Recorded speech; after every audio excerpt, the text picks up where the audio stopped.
Actually, ngayon ko lang nakita tong data na ito.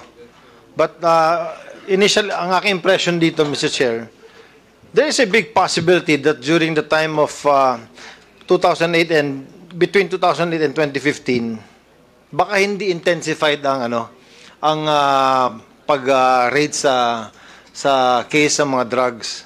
Because in 2016, when the President Duterte sat, there was a strict order na magkaroon ng fight against drugs.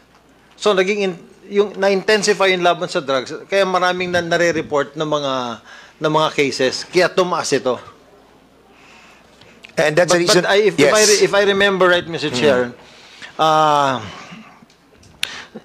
don't know if that was during the inaugural SONA ni President Duterte or one of his press conference, na sinabi niya na the reason na gusto niyang gawin tong fight against drugs is because the Philippines is already becoming a narco state. Or parang sinabi niya, we are already in a state of narcotics. Parang it's something to that effect. That is why na-intensify yung fight against drugs. And that is isusuportan ko yung sinabi ni General Fajardo na during the time na COP siya, hindi ko alam kung LCE tayo nun na chairman, talagang yung mga police, inutusan talaga na mag-intensify sa laban sa drugs. And siguro that is the reason kung bakit mataas yung reporting ng year 2016 na umabot siya ng 4 million. Yes. Yun ang ating pong pag-uusapan sa next hearing, no? Yung sudden jump from 1.8 to 4 million. And at the same time, ano yung policy that was implemented from 2004 to 2008 until 2015? Kasi mababa po siya 6.7 tapos naging 1.7 tapos naging 1.8 lang yung mga drug users. And then suddenly nag-jump. So yun po tayo sa next hearing. Mr. Chair.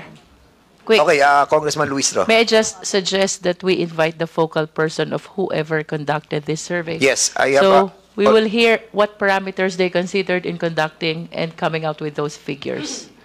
Andito po siya sa PSRSD conducts nationwide household survey. We will be inviting this group. No, under din siya ng dangerous drugs yung survey na yon ha?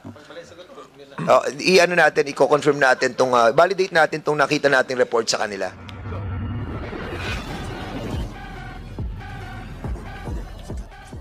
Okay, thank you so much.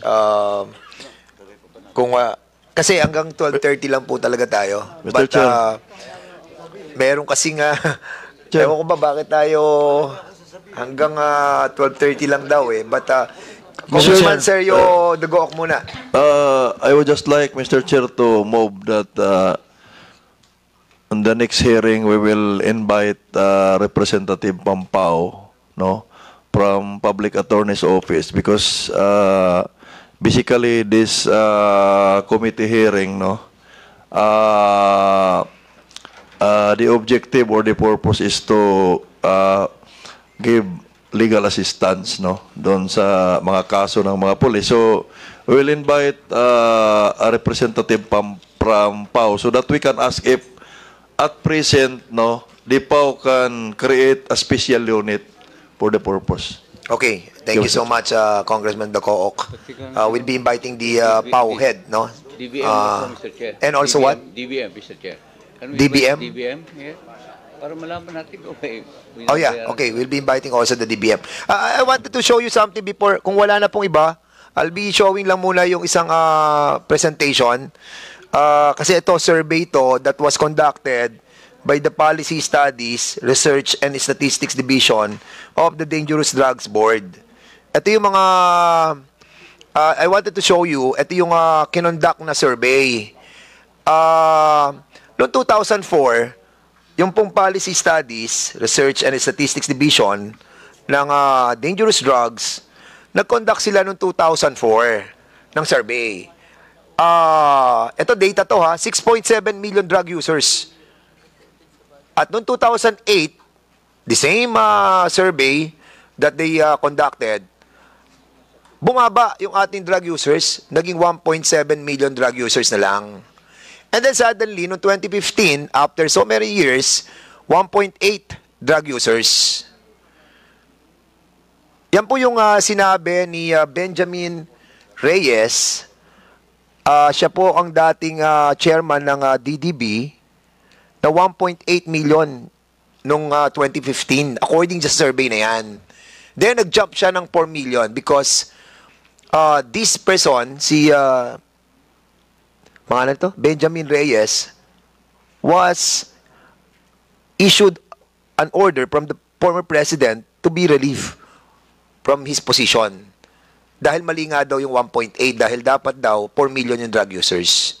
I just wanted to show sa inyo na 2004 to 2008, according sa survey, that's the reason why we will be inviting the Policy Studies Research and Statistics Division of the Dangerous Drugs Board.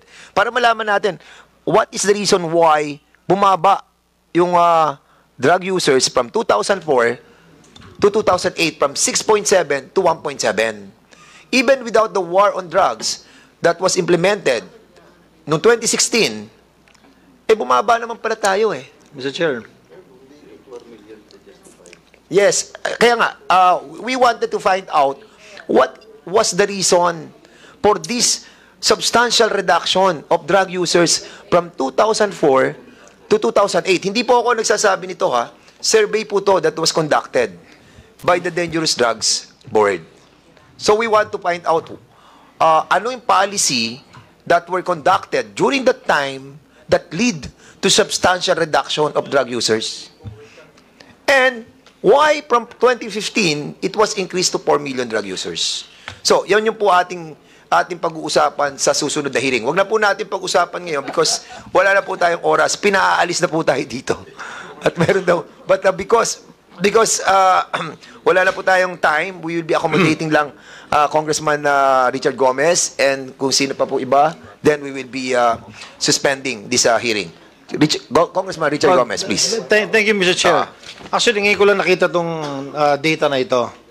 But initially, ang aking impression dito, Mr. Chair, there is a big possibility that during the time of 2008 and between 2008 and 2015, baka hindi intensified ang pag-raid sa case ng mga drugs. Because in 2016, when the President Duterte sat, there was a strict order na magkaroon ng fight against drugs. So yung na-intensify yung laban sa drugs, kaya maraming nare-report ng mga cases, kaya tumaas ito. And that's the reason. But if I remember right, Mr. Chair, I don't know if that was during the inaugural SONA ni President Duterte or one of his press conference na sinabi niya na the reason na gusto niyang gawin tong fight against drugs is because the Philippines is already becoming a narco state. Or parang sinabi niya, we are already in a state of narcotics. Parang it's something to that effect. That is why na-intensify yung fight against drugs. And that is isusuportan ko yung sinabi ni General Fajardo na during the time na COP siya, hindi ko alam kung LCE tayo nun na chairman, talagang yung mga police, inutusan talaga na mag-intensify sa laban sa drugs. And siguro that is the reason kung bakit mataas yung reporting ng year 2016 na umabot siya ng 4 million. Yes. Yun ang ating pong pag-uusapan sa next hearing, no? Yung sudden jump from 1.8 to 4 million. And at the same time, ano yung policy that was implemented from 2004 to 2008 until 2015? Kasi mababa po siya eh. 6.7 tapos naging 1.7 tapos naging 1.8 lang yung mga drug users. And then suddenly nag-jump. So yun po tayo sa next hearing. Mr. Chair, quick. Okay, Congressman Luistro. May I just suggest that we invite the focal person of whoever conducted this survey? Yes, I have. So we will hear what parameters they considered in conducting and coming out with those figures. Andito po siya sa PSRSD, conducts nationwide household survey. We will be inviting this group. No, under din siya ng dangerous drugs eh. Yung survey na yon eh. Ha? I-ano natin, i-confirm natin validate natin tong nakita nating report sa kanila. So, Mr. Chair. I was really also, I was shocked, no? Sabi ko, bakit? From 2004, 6.7 million drug users, biglang bumaba siya, naging 1.7. Mr. Chair. Yes, Congressman Abante. Drug users lang ba yan o drug pusher? Drug users, Ito di ba? maliwanag, Chairman Abante. The board has already conducted 2 nationwide surveys under the Public Act 9165 in 2004, which resulted with an estimated 6.7 million drug users, and in 2008, an estimated 1.7 million drug users, respectively, at the time those surveys were conducted. So, we need to invite them para malaman natin. So, hindi pa Bumaba kasama, Mr. Chair, yung drug pushers dyan. Drug users, nakalagay. Drug users lang. Yes. So, para ma-expound natin yung survey na ginawa nila, we'll be inviting them over and bring all those surveys they use para makita natin ano rin ang ginamit nilang parameters, why a sudden drop. Yung mga millions from 2004 to 2008 We need to find out. Mr. Chair, di ba yung Yes, Congressman Plato. Di ba pusher user din? Hindi natin Anyway, kung wala na po tayo, Chairman Paraps. Before we suspend, Mr. Chairman, we may also invite the representative from PDEA and the Dangerous Drugs Board, Mr. Chairman. Okay, So move, Mr. Chairman. So there's a motion to invite those Mr. Chair. personalities. Any second the motion? Duly seconded. Any I objection? second the motion, Hearing but none? can we invite the former PDEA Director General? Kasi mas maraming nasasagot yung kesa kay DG Lasso Kasi yung pag-usapan natin yung during his time. Sino ba? Si Wilkins? During this time? Sino ba yun? During that time, sino ba? Si Si Wilkins. Wilkins. Okay, can we invite Yes, both? we'll be inviting him over as well. Si Aquino and Wilkins. Yes. Okay, there's a motion to invite those personalities as well. No objection? All right. So, any Motion any to more? suspend, Mr. Chairman. There's a motion to suspend, duly seconded.